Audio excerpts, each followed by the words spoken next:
So we discussed mean in the last class. That was a measure of central tendency. कैसे हम लोगों ने frequency use करके mean निकाला था, है कि नहीं?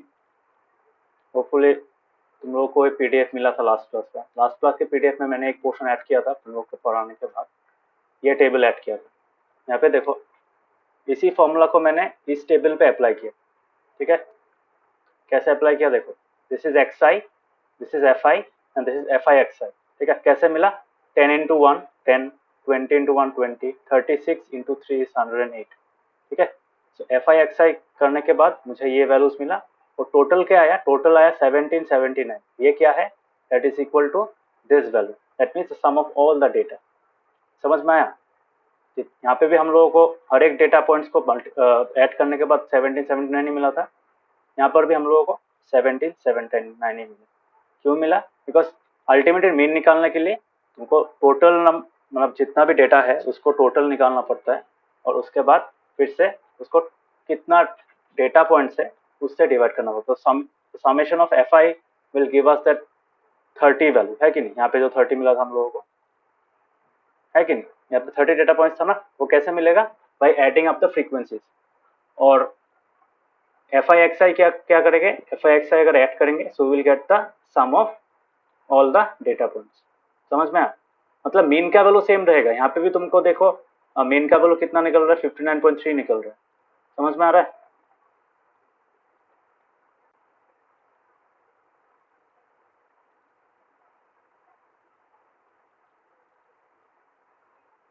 समझ में आया? हाँ। बाकियों को समझ में आया? Yes, sir. Yes, sir. Navdeep समझ में आया? हाँ sir. Okay, so this is the way of finding mean of ungrouped data. ठीक है, तो अनग्रुप्ड डेटा यूजिंग फ्रीक्वेंसी। सो आज हम लोग पढ़ेंगे different kind of concept which is called median. Median में क्या होता है? ये टेबल मैंने ड्रॉ किया। ठीक है, तो ये टेबल अल्टीमेटली हो गया तुम लोगों का। तो मीडियन क्या होता है? मीडियन अभी हम लोगों ने जो सेकेंड वाला केस देखा था, सेकेंड वाला केस याद है रिगार्डिंग दिस क्वेश्चन? यहाँ पे सेकेंड वाला मेथड में क्या किया था? Hari used to Hari compare the performance of both of them by arranging their scores in ascending order, है कि नहीं? जैसे मैरी का स्कोर 7 8 8 9 10 किया था और ऑटोमेटिकली हरी का score regardless of the paper, ठीक है, 4 7 10 10 10। So based on that the middle most element, that means यहाँ पे कितना डेटा है? 5 डेटा है। सो उसमें से मिडिल मोस्ट क्या होगा? थर्ड वाला होगा। सो मैरी का थर्ड वाला डेटा है 8, हरी का थर्ड वाला डेटा है 10। So based on that Hari said that his performance was better. याद है ना ये वाला? ये वाला याद है? हाँ। ओके, सो यहाँ पे पहले क्या किया है? पहले the first thing that he did was arrange the data in ascending order. ठीक है, मतलब असेंडिंग या डिसेंडिंग में करने के बाद ही उसने ये डिसीजन ले पाया, मतलब ही वाज एबल टू शो किसका परफॉर्मेंस बेटर है based on the middle most value. Because यहाँ पे देखो, we say that it's the measure of central tendency. Central tendency क्या होता है? मिडिल में क्या कौन सा वैल्यू आना चाहिए, है कि नहीं?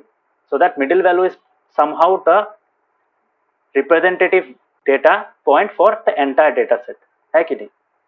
तो उस हिसाब से जैसे हम लोग एवरेज निकालते हैं, एवरेज का मतलब क्या है? हर एक सब्जेक्ट के लिए अगर हम लोग इक्वल मार्क्स अलॉट करें तब टोटल कैसा होगा, मतलब टोटल सेम रहेगा कि नहीं? तो वो सेम रहने के कारण वो कौन सा वैल्यू होगा जो हर एक में बैठा सकते हैं। सो दैट इन उस केस में भी मिडिल मोस्ट वैल्यू क्या आ रहा है तुम्हारा? वो एवरेज का वैल्यू आ रहा है। सो इन दिस केस ऑल्सो यहाँ पे हम लोग एवरेज नहीं करते, यहाँ पे क्या करते हैं? असेंडिंग ऑर्डर में करते हैं। असेंडिंग ऑर्डर में करने के बाद क्या करते हैं? डेटा को we find the middle most element. अभी मिडिल मोस्ट एलिमेंट निकालने का दो टेक्निक है। अगर number of data points is even और number of data points odd, तो इवन के केस में अलग होता है, ऑड के केस में अलग होता है। ठीक है, यहाँ पे देखो सिंपल है। तो this is an odd number of data points है कि नहीं? 1 2 3 4 5 5 है। सबको सुनाई दे रहा है क्या? हाँ। बाकियों को सुनाई दे रहा है अच्छा से? Yes, sir. So, so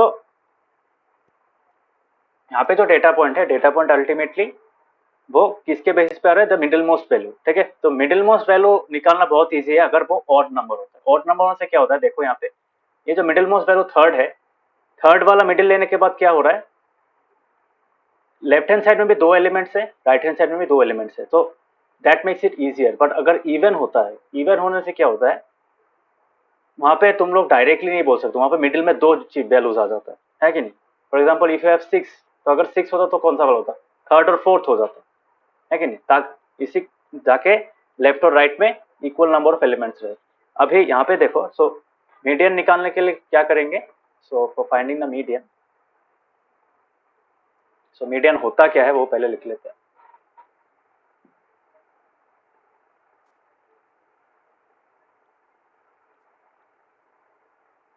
median, सो ये सेकंड वाला है, सेकंड वाला measures of central tendency is number 2।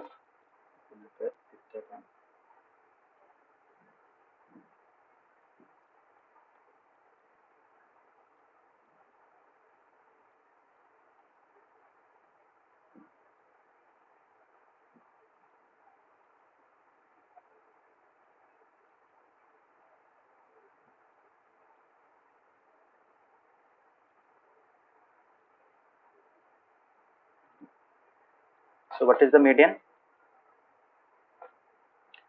So you can write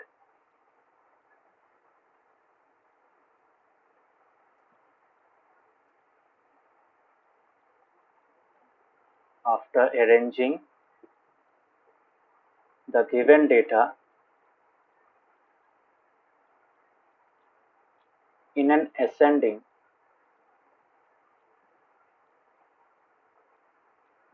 और डिसेंडिंग ऑर्डर, मतलब हम लोग असेंडिंग भी कर सकते हैं, डिसेंडिंग भी कर सकते हैं, आंसर सेम निकलेगा, बट स्टैंडर्ड प्रैक्टिस है असेंडिंग करना। ठीक है, so I would suggest you to do it in ascending order. ठीक है, so after arranging the given data in ascending और descending order of magnitude, magnitude मतलब क्या है? मैग्नीट्यूड मतलब जो कि न्यूमेरिकल वैल्यू।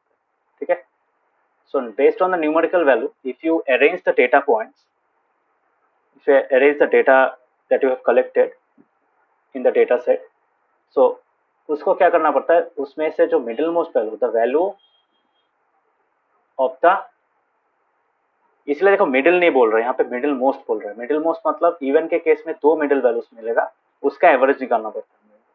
तो मैं दिखाऊंगा कैसे निकाला जाता है। तो the value of the middle most observation या फिर middle most data point, so the value of the middlemost observation is called the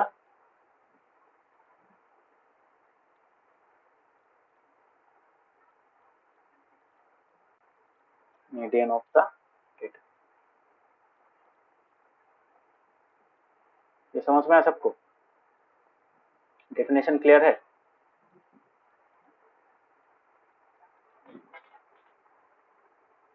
हाँ। डेफिनेशन सबको समझ में आया?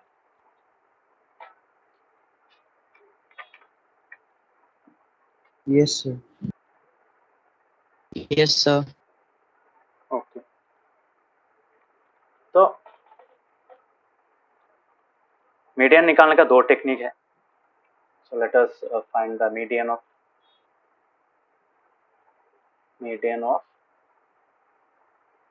Ungroup data.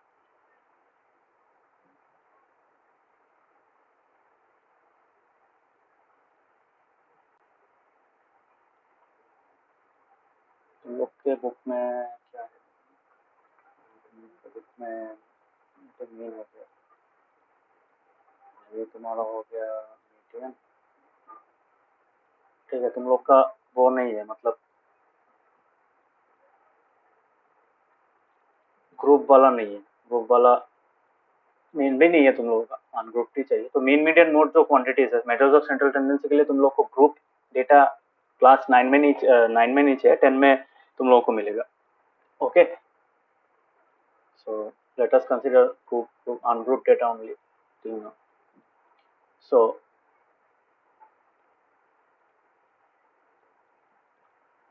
let us write the steps to calculate.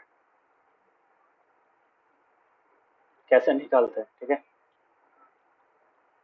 Step two calculate the median,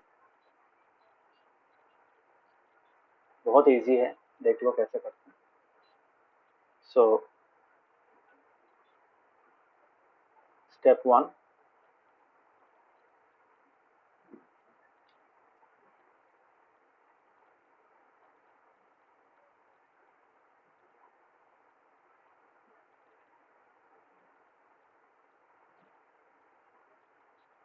arrange the data in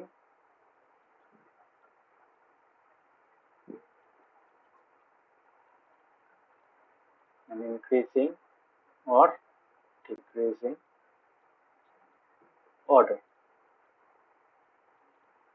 of magnitude, ठीक है। तो ये पहला काम है।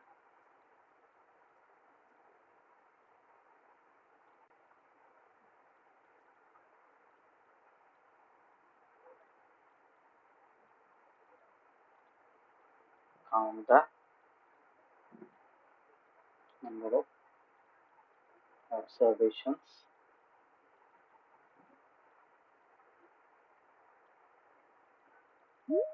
let it be, ठीक है। तो पहले क्या करेंगे, पहले डेटा को अरेंज करेंगे। डेटा को अरेंज करने के बाद क्या करेंगे, we will assign it to the variable n, मतलब सोचो वहां पे 30 डेटा पॉइंट्स है। लास्ट वाला जो क्वेश्चन था वहां में कितना था, 30 डेटा पॉइंट्स था। तो 30 डेटा पॉइंट्स में क्या करेंगे, 30 डेटा पॉइंट्स में हम लोग उसको n लेंगे, ठीक है। So count the number of observations, let it be n, ठीक है। सो जितना भी ऑब्जर्वेशन हो, जैसे अगर 30 डेटा पॉइंट्स हो तो हम लोग क्या लिखेंगे, n equals to here number of data observations comma n equals to 30, ठीक है। उसके बाद क्या करेंगे, based on the value of n, so based on the value of n,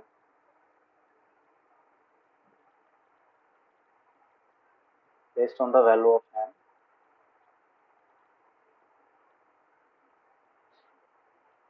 we find the median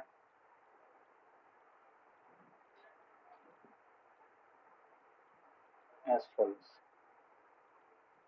So दो प्रोसेस है यहाँ पे, अगर n का वैल्यू ऑड है, if n is odd, n is very easy, ठीक है। then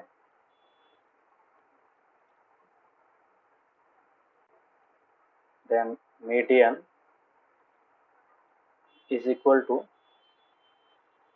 value of n by n plus 1 by 2 observation। समझ में आया? मतलब अगर n का वैल्यू ऑड हुआ तो मीडियन क्या होगा,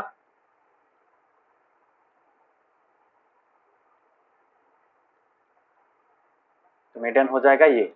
मतलब सोचो यहाँ पे हम लोगों का कितना है, यहाँ पे बुक वाला जो एग्जांपल था वहाँ पे कितना था, हाँ बुक वाला एग्जांपल जो यहाँ पे था, हाँ। सो कितना डेटा पॉइंट्स था, 1 2 3 4 5। सो n का वैल्यू कितना है, 5 है। सो मीडियन कौन सा होगा, n प्लस 1 बाई 2, मतलब 5 plus 1 by 2 that is 6 by 2, third. तो थर्ड जो नंबर होगा असेंडिंग ऑर्डर में वो ही मीडियन होगा। समझ में आया कैसे निकाला?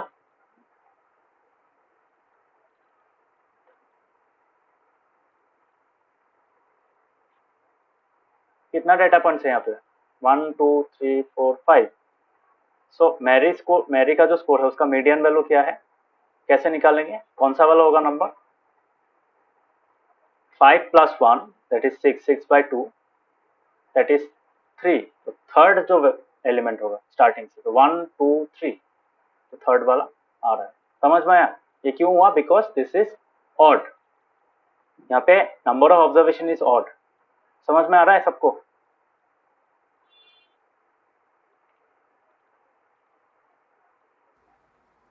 हाँ बाकियों को समझ में आ रहा है?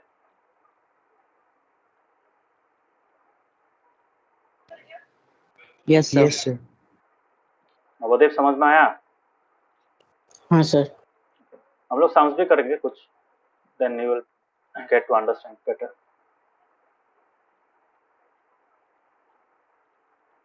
अगर n का वैल्यू इवन हुआ then what will happen? If n is even then, तो ऑब्वियसली देखो, अगर सोचो यहाँ पे तुम्हारे पास यू हैव 6 वैल्यूज 10 20 30 40 50 एंड 60. इसका मीडियन वैल्यू कौन सा होगा?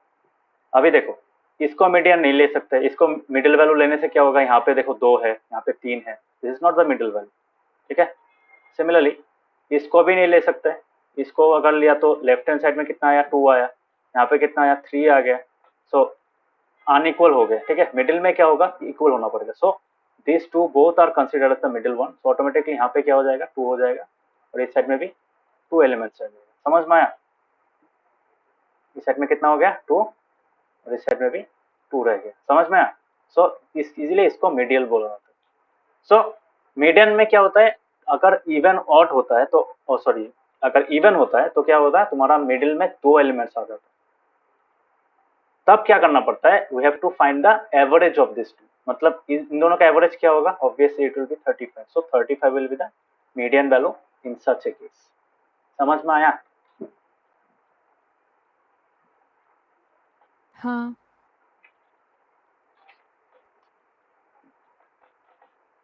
सो इसी चीज को हम लोग यहाँ पे मैथमेटिकली लिख सकते हैं. देखेंगे, कुछ कुछ सम्स करेंगे तब समझ में आएगा. So then median will be equal to mean of n by 2th and n by 2 plus 1 अलग से. हाँ, ऑब्जर्वेशंस. सो इसको मैं और भी अच्छे से लिख सकता हूँ. दैट इज इक्वल टू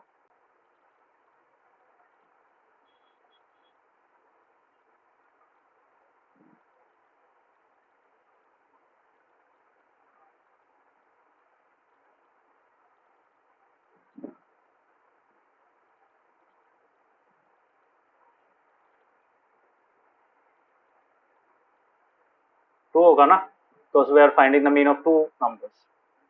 समझ में आया?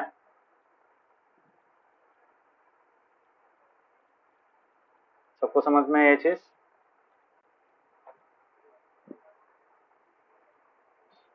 हाँ सो अभी कुछ क्वेश्चंस देखते हैं. Let us do some questions, तो तब जाके हम समझ में आएगा कैसे निकालते हैं. फ्रीक्वेंसी से भी कर सकते हैं, बट तुम लोग का सिलेबस में नहीं है शायद, तो that is why we won't touch that. Next class मतलब क्लास 10 में मिलेगा तुम लोग. So in class 10 will be able to find the median using frequencies. ठीक है. फ्रीक्वेंसी यूज करके निकाल सकते. So let us do this question. यहाँ पे एक क्वेश्चन है यहाँ पे. हाँ, let this one. Question number 12. इसको ले लेते हैं यहाँ पे. मैं 2 क्वेश्चन कराऊंगा so that you get familiarise with finding both the thing. अभी यहाँ पे देखो, इस क्वेश्चन में क्या है? हाइट्स दिया हुआ है. ठीक है. 9 स्टूडेंट्स का हाइट दिया हुआ है. एक पर्टिकुलर क्लास में 9 स्टूडेंट्स का क्लास हाइट दिया है इन सेंटीमीटर्स. ठीक है. सो हाइट्स आर इन, मतलब वो किसी ऑर्डर में नहीं है, पर्टिकुलर ऑर्डर में नहीं है. देखो 155 है, 160 है, उसके बाद फिर 145 आ गया. So this is not in either descending order, this is also not in ascending order. So you have to arrange it first. ठीक है. सो यहाँ पे हम लोग क्या करेंगे? हम लोग पहले लिख पाएंगे कि हाँ, इसको पहले क्या करना पड़ेगा? We have to write arranging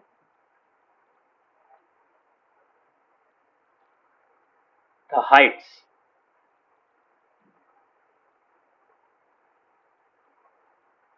of the 9 students in ascending order. In ascending order,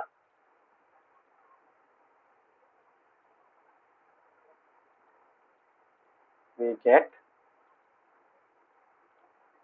कितना होगा, पहले क्या आएगा बोलो, सबसे छोटा वाला कौन सा है, 144 है कि नहीं। सो let us right 144 first,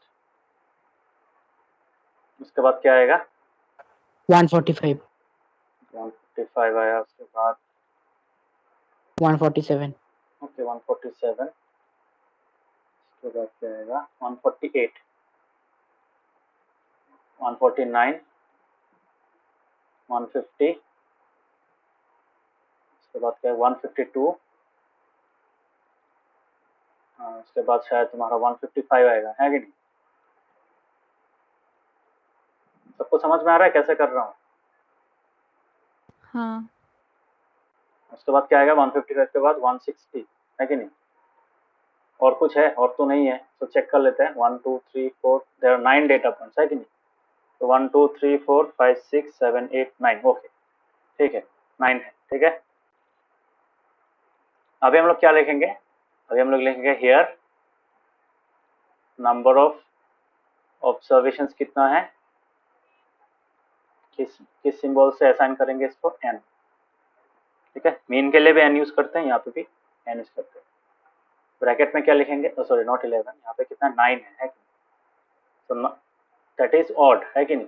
bracket में क्या लिखेंगे, ऑड, ठीक है।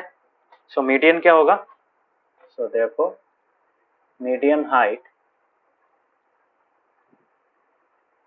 Will be equal to, obviously formula में जो किया था हम लोगों ने, n plus 1 by 2th observation, है कि नहीं। तो कितना होगा, n क्या है 9, 9 plus 1 by 2,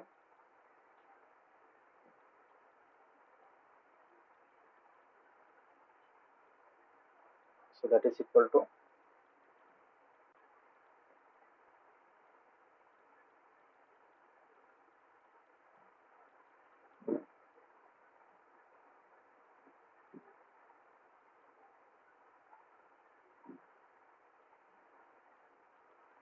so fifth observation क्या है यहाँ पे 1 2 3 4 5, so 149, so the median height is 149 centimetre, ठीक है।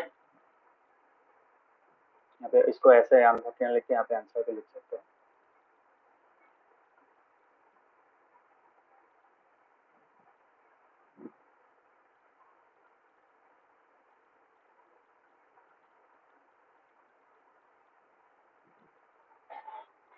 समझ में आया कैसे किया,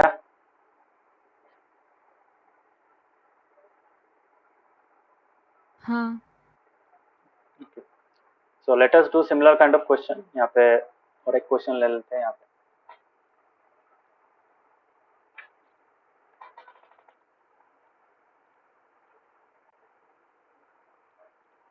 weights of 10 students in kilograms are, किस ऑर्डर में है 36 45 31 52 35, उसके बाद 40 55 60, उसके बाद 38 34, 10 हुआ, 1 2 3 4 5 6 7 8 10, हाँ हो गया। Find the median weight.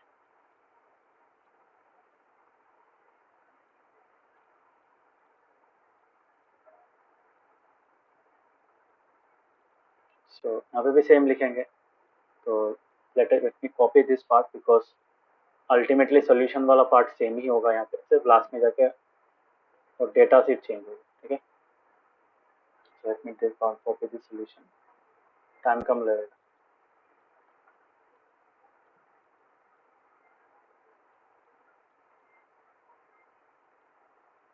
So let me arrange the data in, तो हम लोग क्या करेंगे, तो let arranging the weights of the 10 students in an ascending order we get, so ये हटा देते हैं, हाँ, so weights क्या क्या होगा, सबसे छोटा वाला कौन सा है, यहाँ से 31 है कि 31 पहले लिखेंगे, 31 के बाद क्या आएगा, 32 नहीं है, 33 नहीं है, 34 नहीं है, 35 है, 35 लिखेंगे, 36 यहाँ पे है, और एक 35 होता तो यहाँ पे लिखते हैं, ठीक है। सो अगर इक्वल वैल्यूज आएगा तुम्हारा डेटा पॉइंट में, सो राइट इट इन सीक्वेंस, ठीक है, एक साथ में लिखना, ठीक है। मतलब यहाँ पे और एक 35 अगर होता, हम लोग यहाँ पे 36 के जगह में 35 लिखते, ठीक है।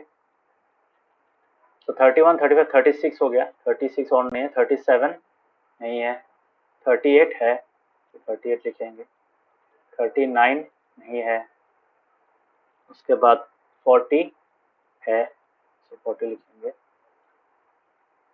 41 नहीं है, 42 नहीं है, 43 नहीं है, 44 है, 45 भी है, 46 नहीं है, 40 का टर्म ही नहीं है। नेक्स्ट आता था 52 में, तो 52 हो गया, उसके बाद आएगा 55, उसके बाद आएगा 60। बहुत केयरफुली करना पड़ेगा, ठीक है, गलती मत करना इसमें। तो लेट अस चेक 10 स्टूडेंट्स आए कि नहीं, 1 2 3 4 5 6 7 8 9 10 आ गया, ठीक है। So here total number of observations is 10 which is what, which is even. समझ में आया। सो मीडियन हाइट क्या होगा, मीडियन हाइट निकालेंगे यूजिंग द फॉर्मूला, ठीक है,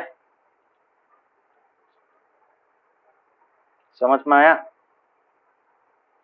सो मीडियन हाइट निकालेंगे using the formula. So what was the formula, formula was this, ठीक है, इसी चीज को कॉपी कर लेते हैं यहाँ पे।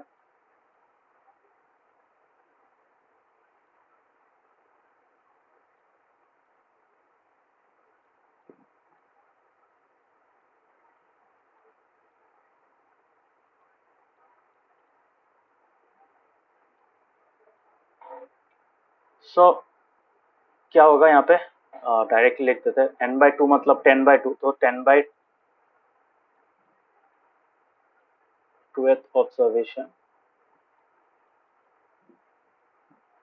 प्लस 10/2 प्लस 1,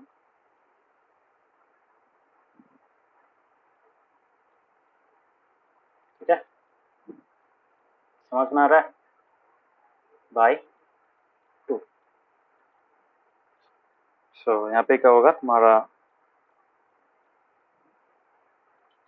10/2 मतलब 5th है कि नहीं, 5th ऑब्जर्वेशन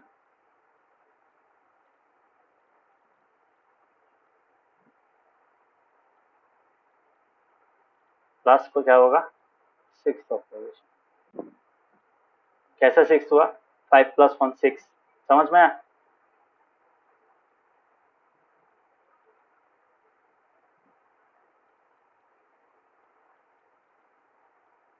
बहुत स्टूडेंट्स क्या करते हैं 5 + 6 लिखे 5 + 6/2 कर देते हैं, ऐसा नहीं होता, ठीक है। So what is the 5th observation, बोलो यहाँ पे कौन सा है 5th ऑब्जर्वेशन, 1 ये वाला से मत लिख देना, यहाँ से लिखना, और ऑर्डर्ड वाला से 1 2 3 4 5, सो 40 40 एंड 44, ठीक है। सो अगर हम लोग इन दोनों को मिडिल मोस्ट लेते हैं, सो यहाँ पे देखो 4 है, यहाँ पे भी कितना है 4 है, समझ में आया,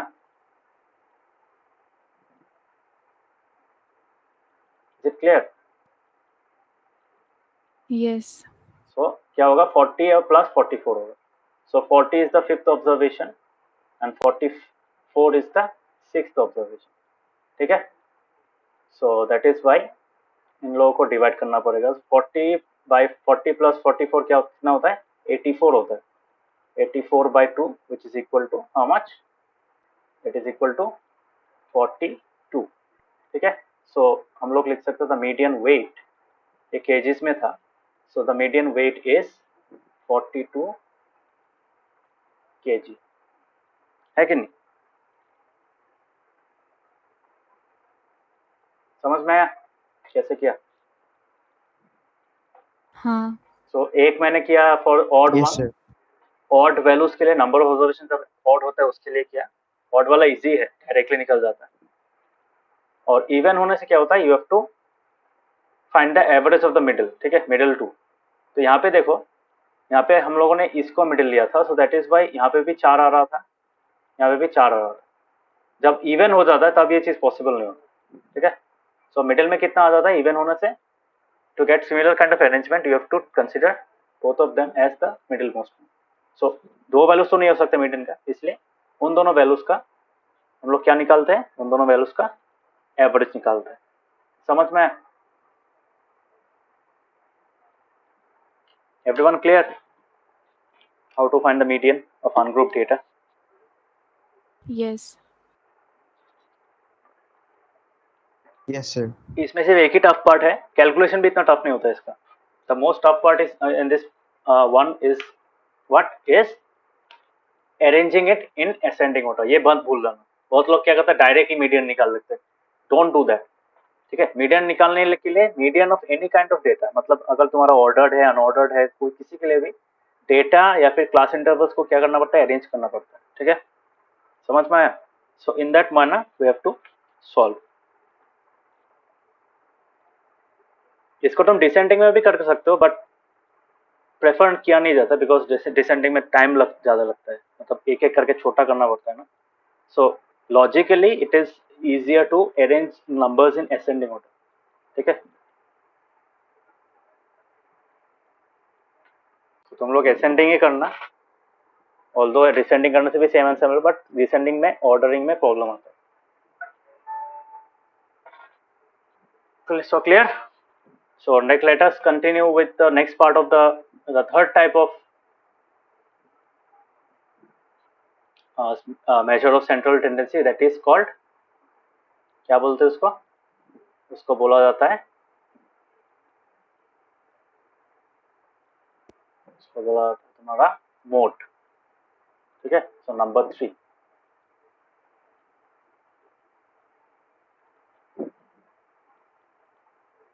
one of the easiest one to find in case of unordered data, वो होता है क्या? मोड होता है। समझ में आया? सो मोड क्या है? मोड अगर मैं निकालने जाऊं, सो सिंपल डेफिनेशन में क्या बोलूंगा, सिंपल डेफिनेशन में इसका मीनिंग है, for an individual data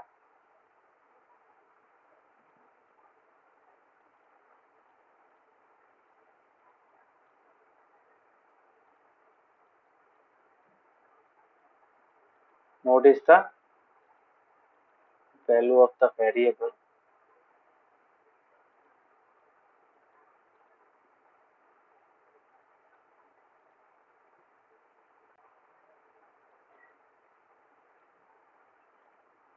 which occurs most frequently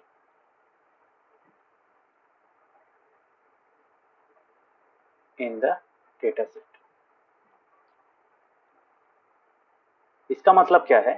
सोचो तुम्हारे पास किसी, for example you have some data such as heights of students या फिर साइज ऑफ शूज। अगर दुकान में जाओगे, शू के दुकान में जाओगे, शू के दुकान में सोचो दे हैव स्टॉक्स, ठीक है, they have stocks of some certain kinds of shoes. So हर एक डिजाइन शू का डिजाइन अलग अलग होगा, बट वहां पे तुम स्टॉक कैसे निकाल सकते हो? हाँ, what is the most common size that is sold, तो उन लोग का सेल्स फिगर तुम लोग निकाल के क्या कर सकते हो, you can find the size of the shoe which is sold the most, है कि नहीं? अगर वो तुमको निकालने दे, दैट इज वेरी इजी। जितना ज्यादा सेल हुआ, सोचो 7 नंबर का जूता ज्यादा सेल हुआ, सो तो across all the different designs and all the different types of shoes that are sold, size एक चीज है जो हर एक चीज के लिए, हर एक शू के लिए कॉमन होता है कि नहीं? So based on that you can find कितना शू है, ठीक है। सो इससे क्या हो सकता है, दुकानदार क्या कर सकता है, ही और she can make a decision कि हाँ मुझे साइज 7 का शू ज्यादा बिक रहा है, इसलिए साइज 7 का स्टॉक ज्यादा रखना पड़ेगा, because more people are having that shoe size या फिर दैट फुट साइज। समझ में आ रहा है? So in certain scenarios, mode is an important criteria. Mode is very essential and it plays an important role. बहुत लोग बोलते हैं हाँ मोड तो निकालना इजी है, क्या काम में आएगा। ये जो मैंने एग्जांपल दिया है, ये एक पर्टिकुलर, जैसे फॉर एग्जांपल कपड़ों के लिए भी मोड अप्लाई हो सकता है। फॉर एग्जांपल कपड़ों में साइज होता है, पता है ना? तुम लोगों को पता है ना, कपड़ों में साइज होता है, एस होता है, एम होता है, उसके बाद क्या होता है, एल होता है, एक्सएल होता है, पता है तुम लोगों को? हाँ। एस होता है, एम होता है, एल होता है, एक्सएल होता है, ठीक है। So these are the 4 common sizes of clothes. सोचो एम साइज में सबसे ज्यादा बिक्री हुआ, फॉर एग्जांपल एक दिन में 100 clothes are sold of M size. S size में सोचो तुम्हारा 70 सोल्ड हुआ, एल साइज में ऑब्वियसली एल साइज में थोड़ा सा कम होगा, सो 50 होगा, और एक्सएल में तो और भी कम होगा, so let be 20। So suppose stock फिर से ऑर्डर देगा, ठीक है, दुकानदार क्या करेगा, स्टॉक फिर से ऑर्डर देगा।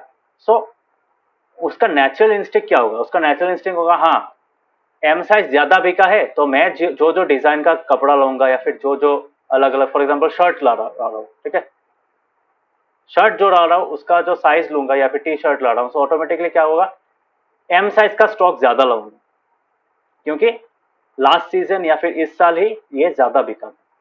समझ में आ रहा है?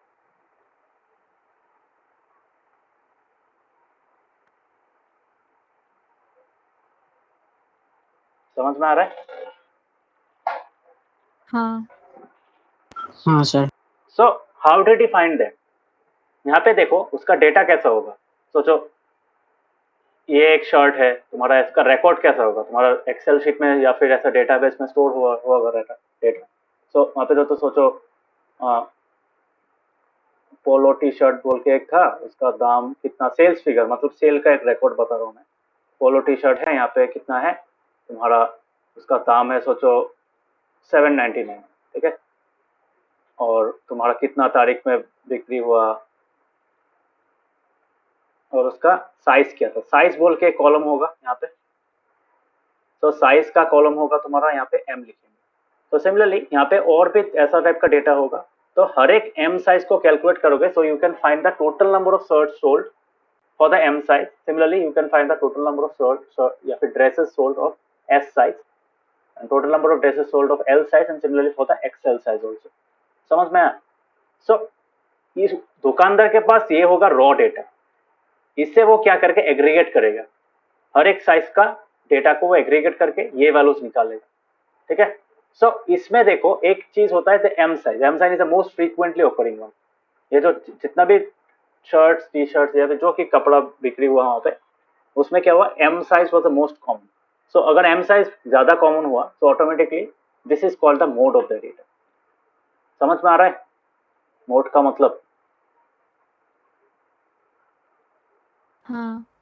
So this is the model data, ठीक है, उसको मॉडल डेटा भी कहता है, मॉडल डेटा पॉइंट भी कहा जाता है। So this is the model data point, या फिर मॉडल कैटेगरी भी बोल सकते हैं, ठीक है। So this is the mode. Mode हो जाता है ये जो 100 का 100 जो वैल्यू है ये हो गया मोड, मतलब जो फ्रीक्वेंसी है, the frequency of the most occurring element is the mode. सबको समझ में आया ये एग्जांपल से?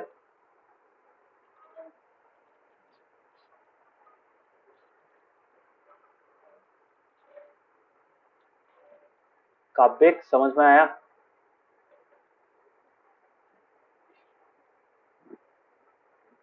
Yes sir. ऋषिकेश नवोदय समझ में आया? हाँ सर। तो यहाँ पे जो वेरिएबल बोल रहे हैं यहाँ पे the mode is the value of the variable, है कि नहीं? तो वेरिएबल यहाँ पे क्या है, that variable is the size, है कि नहीं, द शर्ट साइज। तो जो शर्ट साइज है वो है तुम्हारा वेरिएबल। अभी शर्ट साइज में सबसे ज्यादा वैल्यू किसका आ रहा है, m का, और वो वैल्यू कितना है, that value is 100, so that becomes the mode. ठीक है, तो मतलब m जो क्वांटिटी है वो कितना बार आ रहा है, 100 टाइम्स रिपीट हो रहा है। ठीक है, so we can say that ये जो m साइज है ये 100 मोड नहीं होता है, एक्चुअली तुम्हारा m साइज ही मोड होता है, बट मोड यूजुअली हम लोग अगर नंबर डेटा ले रहे हैं, बिकॉज यहाँ पे देखो हम लोग का साइज m l xl ये सब है। ठीक है, एक्चुअल अगर तुम हाइट निकालोगे, हाइट में तो तुम्हारा एल एम नहीं निकलेगा ना, सो हाइट्स अगर निकालोगे, वेट्स अगर निकालोगे, तो वहां पे क्या होगा, ये जो वैल्यू होगा वो डिस्टिंक्ट एलिमेंट जो होगा वो एक डेटा पॉइंट होगा, मतलब एक न्यूमेरिकल वैल्यू होगा, सो वही अल्टीमेटली मोड होगा। मतलब this is the mode for this data. ठीक है, यहाँ पे 4 ही साइजेस है, डिस्टिंक्ट साइजेस है, उनका जिसका सबसे ज्यादा काउंट है, सबसे ज्यादा फ्रीक्वेंसी है, वही तुम्हारा मोड कहलाता है। So this is the mode. So यहाँ पे हम लोग एक चीज एग्जांपल देखते हैं, तुम्हारा एक सिंपल सा एग्जांपल देखते हैं, इस सब मेरे को समझ में आएगा। ये क्वेश्चन ही है, एग्जाम है।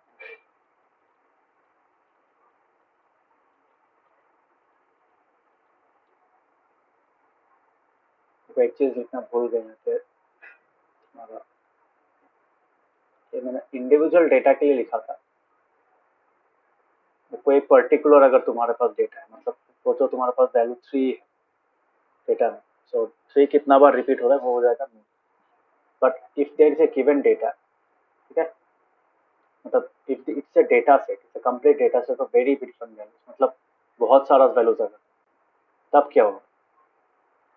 सो तुम लिख सकते हो यहाँ पे, however in a given data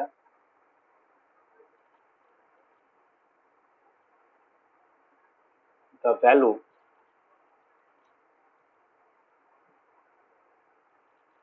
around which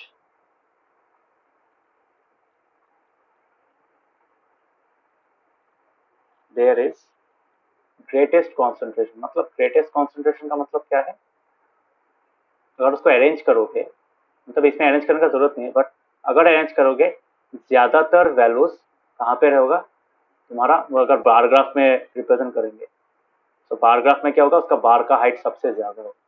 so we can find the highest concentration, मतलब जो वैल्यू के सराउंडिंग में हाईएस्ट कॉन्सेंट्रेशन होगा दैट इज द मोड।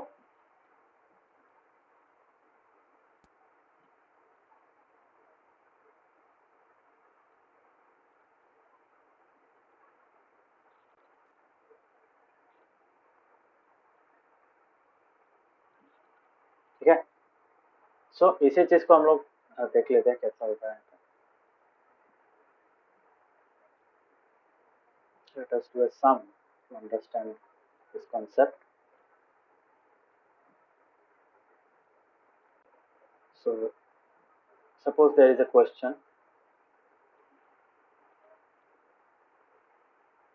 शू का एग्जांपल ले रहा हूँ। So given below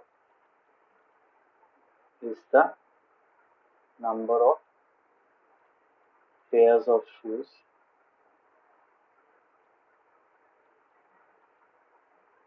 of different sizes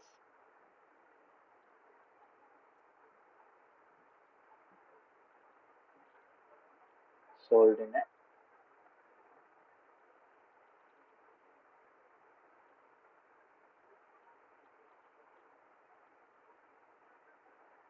owner of a shop।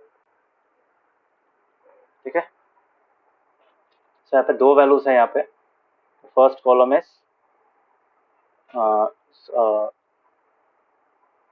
Size of,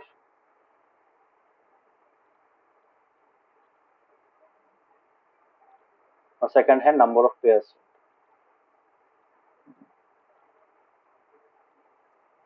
pair sold क्यों, बिकॉज ऑब्वियसली एक शू तो कोई नहीं खरीदेगा, पेयर में खरीदते हैं कि नहीं। So left and right foot के लिए दो, एक एक पेयर, एक एक पीस होता है। सो एक नंबर साइज का जूता ऑब्वियसली एक ही बेच पाए. Similarly for the size 2, so let me right the sizes ना. पहले 2 हो गया यहाँ पे, 3 4 5 6 7 8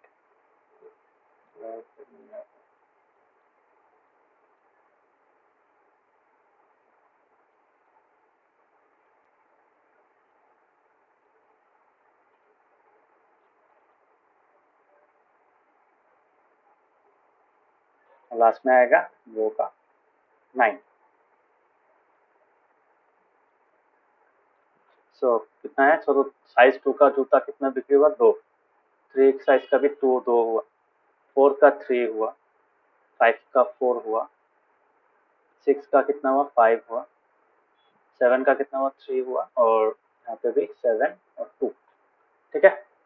सो यहाँ पे तुमको क्वेश्चन बोला what is the model shoe size.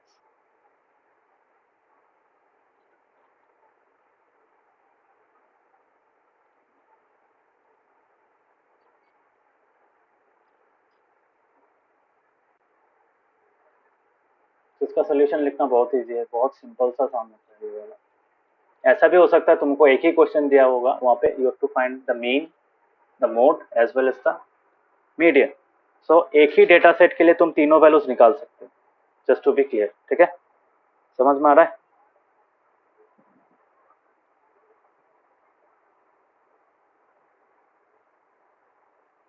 हाँ. सो सेम डेटा सेट के लिए you can find both all the three quantities, all the three measures of central tendency. But तीनों ही हर वक्त काम में नहीं आता है. जैसे इस केस में mode is the most favourable one. अगर तुम स्टॉक्स रिप्लेनिश करना चाहते हो, मतलब तुम स्टॉक भरना चाहते हो दुकान का, तो ऑब्वियसली वहाँ पे मोड काम में आएगा, मीन भी काम में आएगा. मीन में कैसे काम आएगा? डेसिमल में निकलता है मीन, है कि नहीं? मीन अगर यहाँ पे निकालोगे तुम्हारा वैल्यू ऐसा आ सकता है तुम्हारा 7.6 7.5, तो वो हो सकता है जूता ही नहीं मिलेगा. ठीक है. So depending on the situation that certain one particular kind of central tendency is use. ठीक है, अलग अलग सिनेरियोज में अलग अलग सेंट्रल टेंडेंसी काम में आता है, बट निकाल तीनों ही पाओगे. समझ में आया? तो यहाँ पे क्या होगा? So we can say since the size of since the sale of size, कौन सा वाला साइज है? मैक्सिमम 8. 8 में कितना? 7 जूता बिक्री हुआ. सो since the sale of size 8 is maximum, so the modal shoe size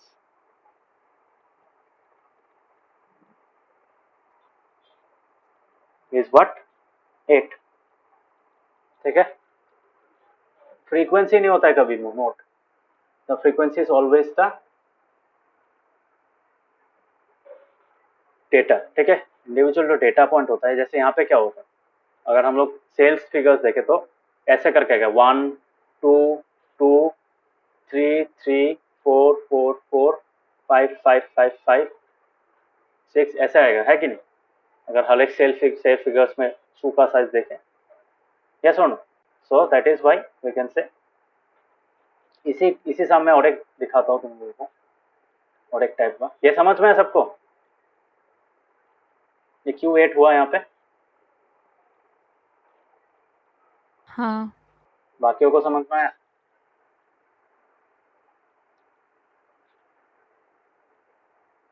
Yes, sir. Yes, sir.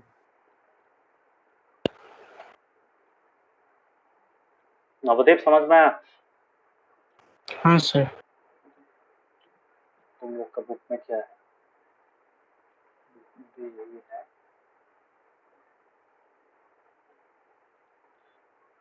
Book वाला ये क्वेश्चन ले लेते हैं यहाँ पे. हाँ, it's a very interesting question, late us do this. यहाँ पे मैंने जो थोड़ी देर पहले बोला था कि एक ही क्वेश्चन में you can find all the three. So this is an example. SRF का एग्जाम में दे सकता है. एसआरएफ का क्वेश्चन ज़्यादा देता है. जस्ट टू बी क्लियर, क्यों ज़्यादा देता है? बिकॉज स्टूडेंट्स तीनों चीज़ निकाल सकते हैं एक ही डेटा पॉइंट से. ठीक है.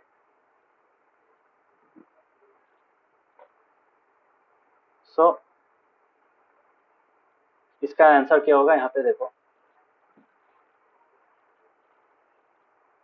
यहाँ पे बोला है consider a small unit of factory where there are 5 employees, a supervisor and 4 labourers. तो 4 लेबरर है और एक सुपरवाइजर. ठीक है. So total there are 5 employees. The labourers draw a salary of 5000 per month each while. तो हर एक labourer को कितना मिलता है? 5000 करके मिलता है. मतलब 4 जन को 5000 करके प्रति महीना मिल रहा है. सुपरवाइजर को कितना मिलता है? 15000 मिलता है. ठीक है. सो अगर मैं इसी डेटा सेट को लिखूं तो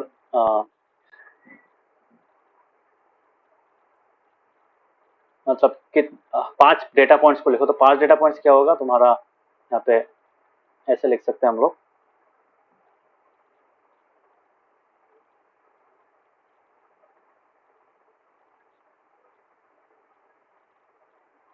the salaries of the 5 employees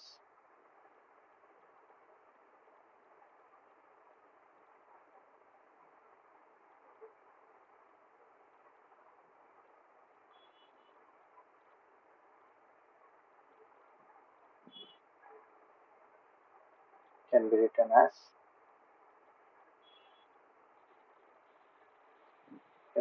follows. तो कैसे लिखेंगे? पहला का होगा 5000 लेबरर का. सेकंड लेबरर का क्या होगा? 5000. थर्ड लेबरर का कितना होगा? 5000 होगा. समझ में आ रहा है कैसे कर रहा हूं?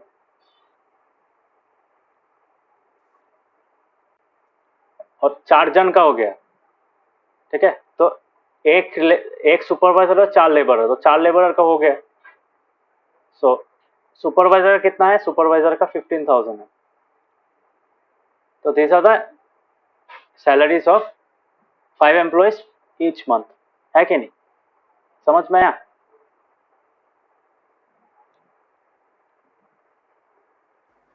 हाँ. बाकियों को समझ में आया? हाँ सर. ओके. सो इसी के बेसिस पे हम लोग क्या निकाल सकते हैं? मीन निकाल सकते हैं. सो मीन क्या होगा? Mean will be equal to, directly लिख सकते हो. यहाँ पे ज्यादा डेटा पॉइंट्स नहीं है तो बेकार में उतना फॉर्मूला लिख के फायदा नहीं है. So directly we can write 5000 plus 5000 plus 5000 plus 5000 plus 15000 divided by कितना होगा? इसको रुको, इसको सेकंड लाइन में लिखता है.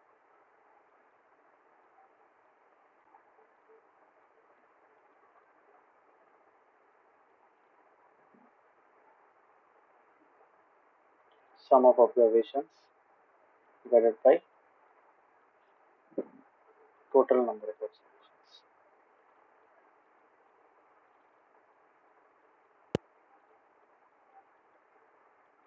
सो कितना होगा? टोटल नंबर कितना है? 1 2 3 4 5. मतलब यहाँ पे देखो 5 है कि नहीं? सो कितना से डिवाइड होगा? How many observations are there? 5. So बोलो कितना होगा आंसर? ये 5 इंटू 4 हो जाएगा. That is 20,000. है कि नहीं?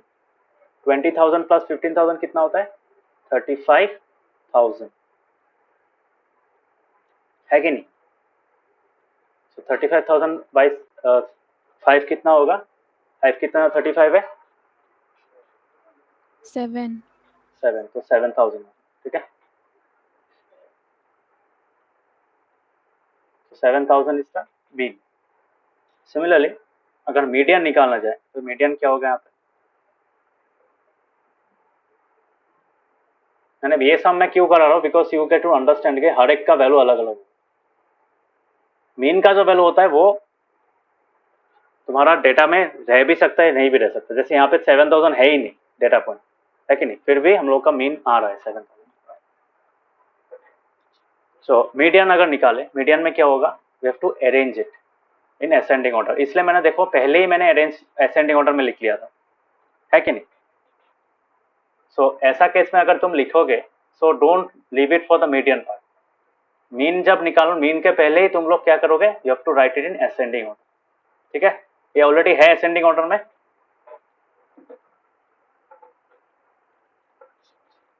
है कि नहीं। हाँ ओके, सो मीडियन में क्या करेंगे, मीडियन को डायरेक्टली लिखेंगे यहाँ पे, median will be equal to, so median के लिए क्या करेंगे, here number of observation equal to कितना है, कितना है ऑब्जर्वेशन, 5, 5 क्या है, ऑड है कि नहीं। सो ऑड के लिए तो मिडिल में एक ही वैल्यू आता है, सो दो वैल्यूज नहीं आता है, so we can write here number of observation equal to 5, therefore median is equal to n plus 1 by 2 observation. So कितना आएगा यहाँ पे, n plus 1 by 2 is 5 plus 1 by 2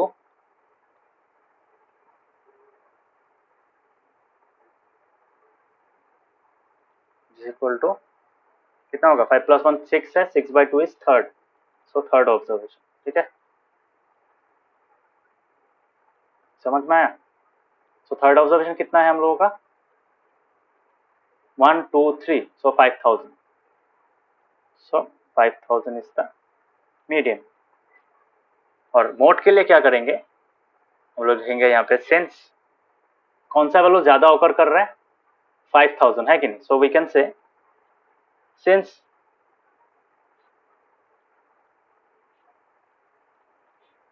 5000 occurs the maximum number of times,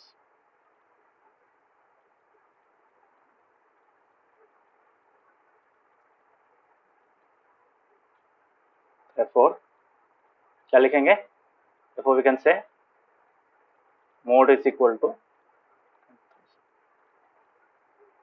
समझ में आया कैसे किया।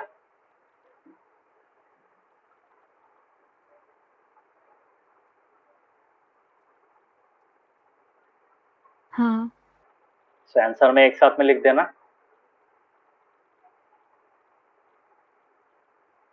Main salary is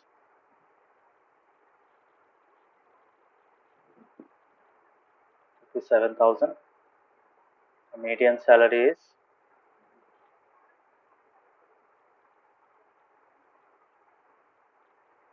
rupees 5,000, the model salary is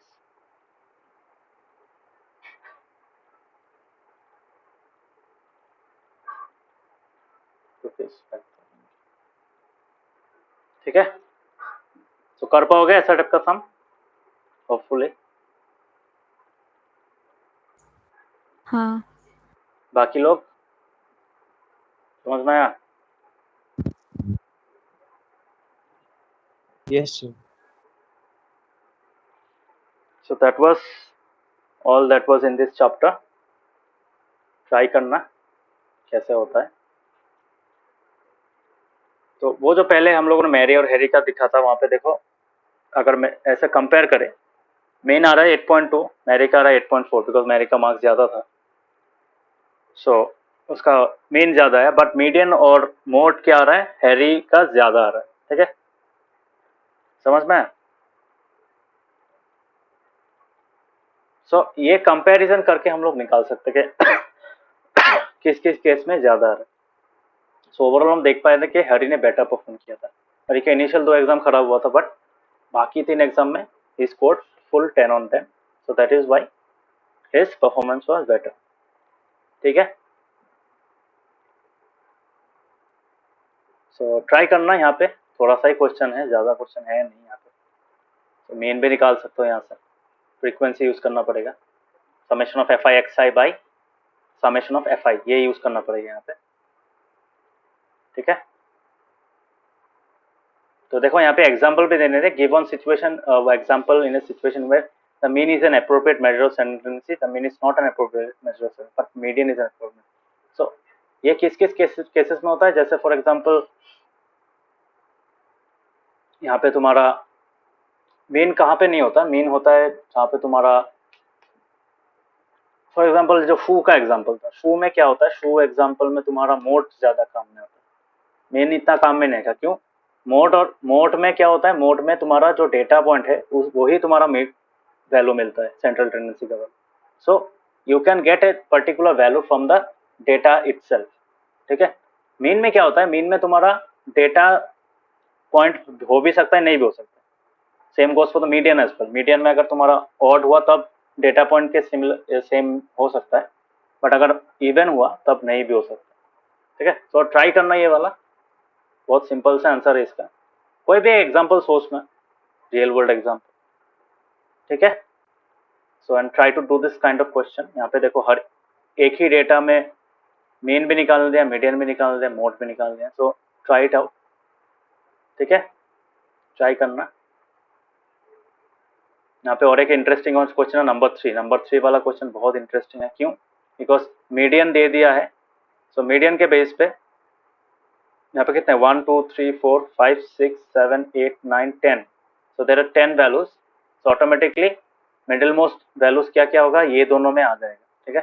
so you can find the median using this to values. Okay, already arrange किया हुआ है।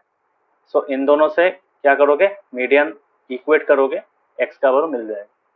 कर पाओगे? हाँ। Okay, so that was statistics. थोड़ा सा समझ में आया स्टैटिस्टिक्स। क्लास 10 में फिर से इसका कंटिन्यूएशन होगा। सो this is the chapter which is very much important for class 10।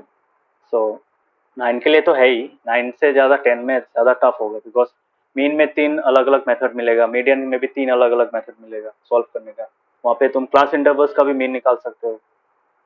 ठीक है, मीडियन में निकाल सकते हो उसका। सो फॉर डूइंग दैट ये सब कॉन्सेप्ट चाहिए होगा, क्लास 9 वाला concept. So hopefully all of you have understood. Practice करना।